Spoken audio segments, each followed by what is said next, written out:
Hello everybody and welcome to this fourth Saturday garden update for May. Here we are looking in the aviary and there's been quite a few changes again as per this time of year.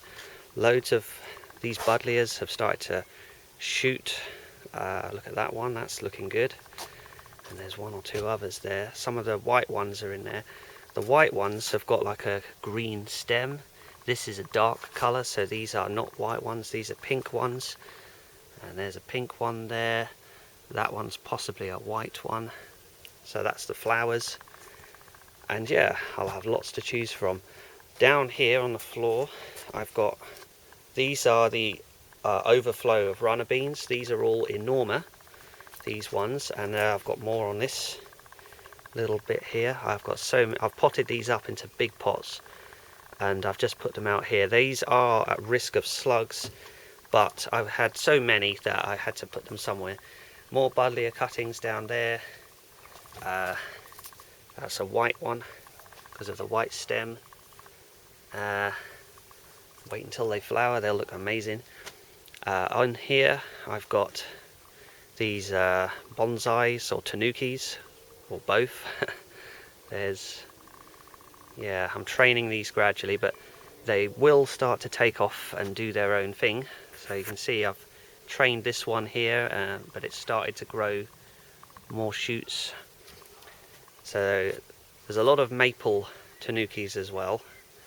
This is probably the least attractive at the front here. It's just like a stick, but for now I want to see if this will grow into it and look better down the line, down the road. And I've got just a lot of them in here. They're all just like sticks that are planted in soil. That one there is from the beach, from Worthing Beach, but most of them are just from the woods.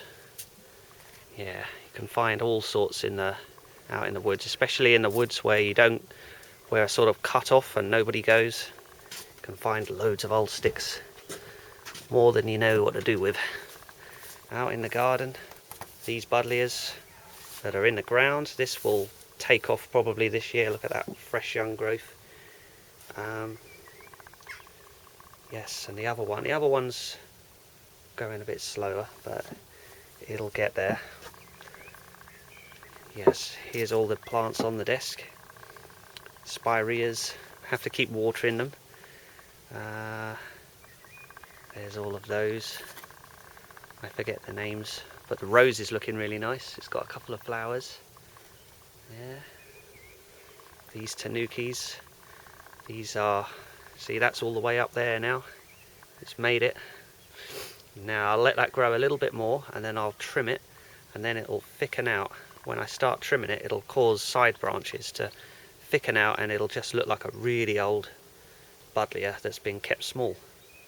Where in fact it's not an old buddleia but an old stump. There you go, there's the slightly smaller one.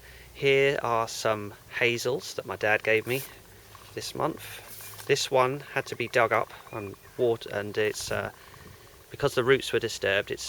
These were the same size. This one wasn't disturbed with the roots. I just potted it up from the pot it was in, and it's just gone absolutely mad. You can see it was cut there years ago, some years ago. I don't know how old it is. I'd say 3 or 4 years. But it was cut there at one point and it's just side branched and it's all the way up. It's even given my dad's sycamore tree here a run for its money. It'll reach up in a few years. All the oak trees. Yep.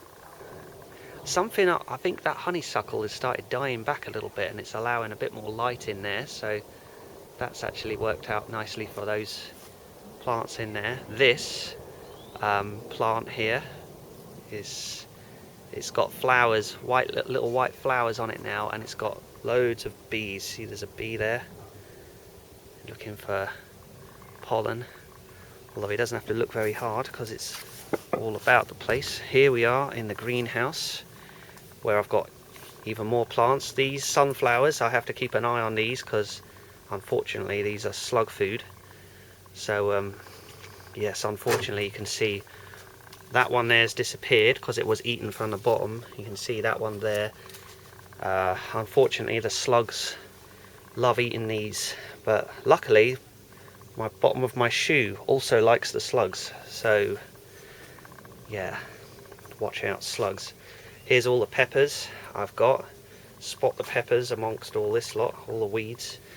Unfortunately, this is one of the things that happens when you use recycled soil, but I'm going to pot all these up pretty soon, because on the bottom of these you can see in there, wowzers, all those roots. I'll just dig that little plant out, separate it from that lot, and then just repot it up, and then it can grow on. All these, this little plant here, I don't know what this is, but I've been waiting yonks for it, and it just looks like an extremely slow growing, it just looks like an avocado.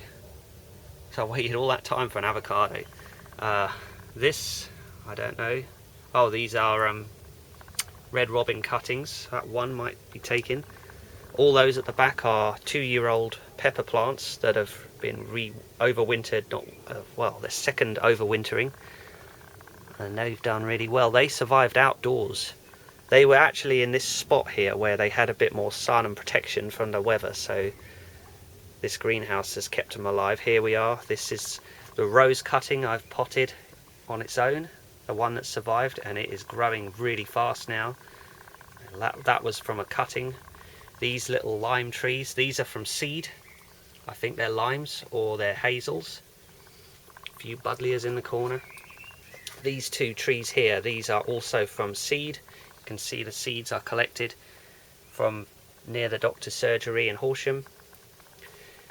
Yes, they always drop seeds every year. Loads to choose from. Yes, the aces are growing very well. I did take a few cuttings from them, so we'll see if they take. These are the runner beans. These are the hybrid runner beans between Enorma and white, and there's a few white ones here, and I think there's 1 or 2 Enorma in these as well, just like random seeds. But there they are. These are the ones I'm going to plant outside on the runner beans. Down on the floor here I collected some trees that were in the way, in the middle of the path, and these, so I've got some hazels. There you got some there's a nice hawthorn that's doing quite well. It hasn't suffered from being repotted. I've put that in there to try and hold that one in place so that it settles into its new position. Most of these I think are just hazels. This I don't think is going to make it. It's a very old hardwood cutting. It's about 20 years old, I think. But no, these need to be air layered, and then they'll grow roots while still attached to the mother tree, and then hopefully they'll be all right. Yes, I don't think all of these will make it. These are the other thing that I had. That is not a hawthorn. It turns out it's something else. So I've just put it down there. These were the cuttings that were by the rose up there in that other pot, if you look a few videos ago. And yeah, just more trees. All those big containers I had in here in the past, I've put all that stuff down there because it didn't seem to be very happy in those containers, so I've left it in a more natural and shaded environment. It should be alright. Here's the runner bean stand. I've done some work on it. Tried to get rid of the bindweed, which is just absolutely everywhere.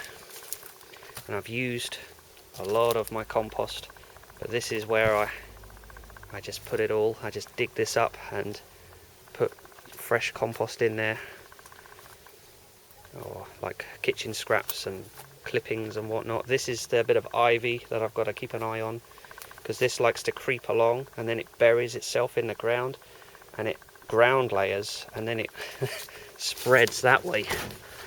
Oops. There's some bees that are attracted to some flowers up on the top of this log store. I don't think there's anything in there. Nah, there's a stick I found there, nice one, that I might use for another tanuki at some point. Lots of pots that I've still got spare. The bindweed, obviously. It's a shame that acers and such plants don't take as easily as this stuff. Yeah. But over here you got all these, now I've pruned these maples back a bit, so I chopped them all to the same sort of height. I can't see where I can see a tiny little cut in there, and in doing so they've all started shooting new branches lower down. This one, lots of new branches lower down, instead of just, you know, because if they're left they'll just get 10 foot tall and it'll just be a long little stem. So I'm going to try and grow these into young trees, miniature looking trees, and they'll look nice. Here's some others over here. I've let these maples get a bit taller, and I've tanuki-fied these guys with, tanuki is where you just get an old branch, an old piece of deadwood, and you tie it in, and then it grows into that, and it looks like something, part of something bigger, part of something older. You can see there. It'll take a few years to look more convincing, but eventually it should look nice. That's my oldest maple there. You can see it's quite camouflaged in amongst the greenery. Something has died to do with this honeysuckle, because it looks like everything's just thinned out. Lots of gaps. Here's the rhododendron. That's looking really nice. That has been repotted into a very large pot. Can't really see it, but it's there. It's lots of new growth. Here are all the hebes, looking nice. I've repotted those as well. And there's the rest of the garden. Buddleias. I put these, I think, primroses, and there's still a few flowers in there. This has got bees galore. So many bees on this smoke bush. I've got this here. Oops, fly landed in my ear. Ouch. Sorry about that. I've put a little gauge in there so I know when to water. So when it goes into the red, it's time to water. And there's those. Yes, I've placed those with these and the sycamore, just as it's better sunlight. And there's the hydrangea. No flowers yet, but they're on the way. A few more months, I reckon July. Can't see it. Yeah, there you go. And there we are. That's the garden update for May.